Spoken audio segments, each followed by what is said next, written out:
เฮาสิดึงแนวใดเนาะสำหรับเวียก PPC3 นี่เนาะให้เข้ามาตัวนี้คือเข้าเว็บไซต์เนาะแล้วแต่มาตรฐานสะดวกเนาะว่าสิเข้าเว็บไซต์เด้อข้าพเจ้าสะดวกเข้า Google Chrome เนาะมาในหน้านี้เนาะก็คือเก่าเฮาทบทวนคืนน้อยหนึงตึมว่าตัวใดเว็บตัวใดเฮาใช้ตัวใดเนาะเว็บตัวนี้ใช้เฉพาะเว็บ QPS เว็บที่2ใช้ปอน SBCC เว็บที่3ใช้เบิ่งติดตามแต่ละตัวชีวัดโดยเฉพาะจะแม่น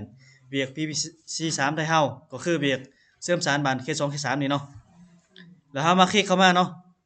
แล้วก็มาล็อกอินคือเก่าให้จื้อทุกๆครั้งที่ว่าเฮาล็อกอินเข้ามาเนาะให้มาล้างเบราว์เซอร์ก่อนเนาะทุกครั้งเลยเนาะต้องล้างเบราว์เซอร์หลังจากนั้นให้เข้าตัวนี้เนาะอยู่ในนี้จะมีการป้อนข้อมูลการเคลื่อนที่บานเคส2เคส3แล้วจะมีการดึงเอาบทรายงานการเคลื่อนที่เนาะจะมี2แบบเฮาสิแนะนำการป้อนข้อมูลก่อนเนาะเข้ามาตัวนี้ให้เลื่อนมาหาคำว่า i capture นี่เนาะ i capture หรืออยากให้มันชื่อง่ายเนาะหูปึ้มกับบิ๊กหรือว่าโซนี่เนาะทางเพิ่นแนะนำมาเนาะหูปึ้มแล้วบิ๊กกับโซให้คลิกเข้ามาเลยเนาะคลิกเข้ามาเลยเราถ่าช่วงมันโหลดน้อยนึงเนาะ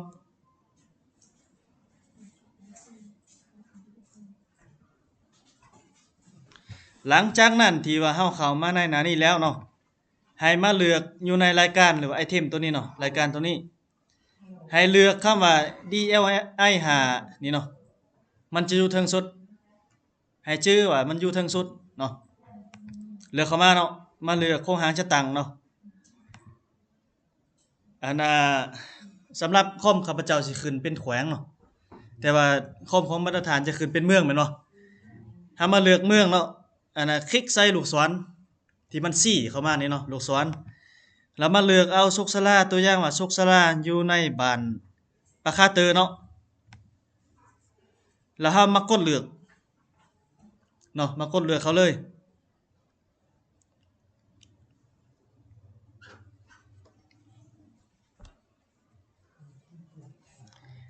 เนาะเข้ามาในหน้านี้แล้วซึ่งว่าเฮาสามารถติดตามข้อมูลได้ว่าอยู่ในหอบล่าสุดนี่เพิ่นปอนบ่เนาะเพิ่นปอนอยู่เนาะบ้านก็ให้บ้านโพนข้างบ้านปะค่าเหนือบ้านถ้ำบวกเหนือบวกไตบ้านตะเนียดเนาะเดือน12เพิ่นปอนแล้วเฮาสิมาแนะนำวิธีการปอนสำหรับหอบมือเฮาสิปอนแนวใด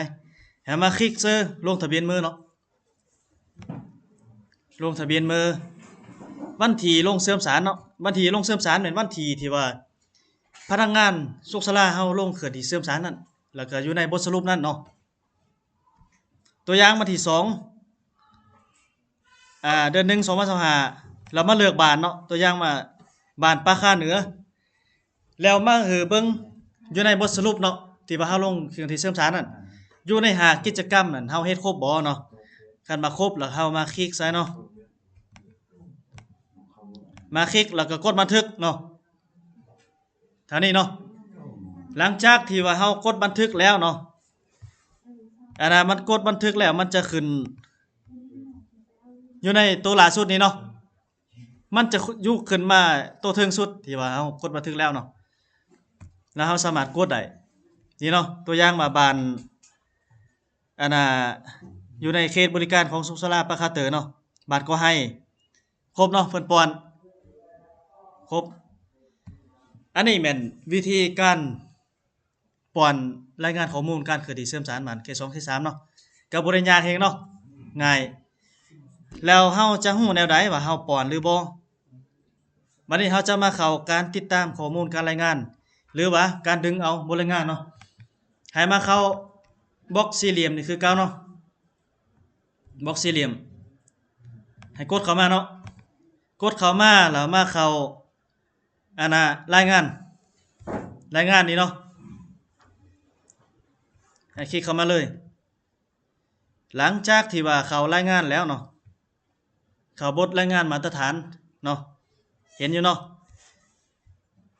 บทรายงานมาตรฐานคันว่าเฮาบ่อยากเลือกอยู่ในนี้เนาะให้พิมพ์เอาพิมพ์คำว่า PBC เนาะสำหรับข้าพเจ้าสามารถเบิ่งได้สำหรับ PBC V2 นี่เนาะสามารถเบิ่งได้อันน่ะสำหรับยูเซอร์ของกันเมืองหรือว่าสุขศาลาจะสามารถเบิ่งได้ตัว PBC 3นี่เท่านั้นเนาะตัวอย่างว่าเฮาคลิกเข้ามาแล้วมาเลือกโครงหางจัดต่างเนาะแขวงมันเลือกเมืองเนาะเมืองหัวเมืองปี2024แล้วคลิกเอาบทรายงานเนาะให้รอถ่ายแป๊บนึงเนาะ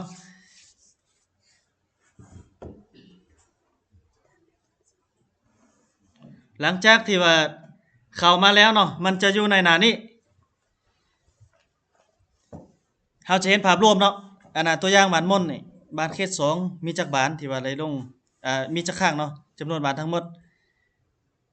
ข้าง1ข้าง2ข้าง3เนาะเฮาจะมาเบิ่งรายละเอียดอันน่ะแบบที่2นี่เนาะมันจะมีชื่อบานจำนวนหอบที่มามันลงเนาะ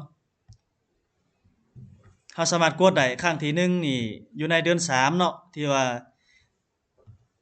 เฮ็ดลงกิจกรรมเสริมสารเนาะส่วนหลายจะเป็นเดือน3เนาะข้างที่2แม่นเดือน8เนาะแล้วข้าง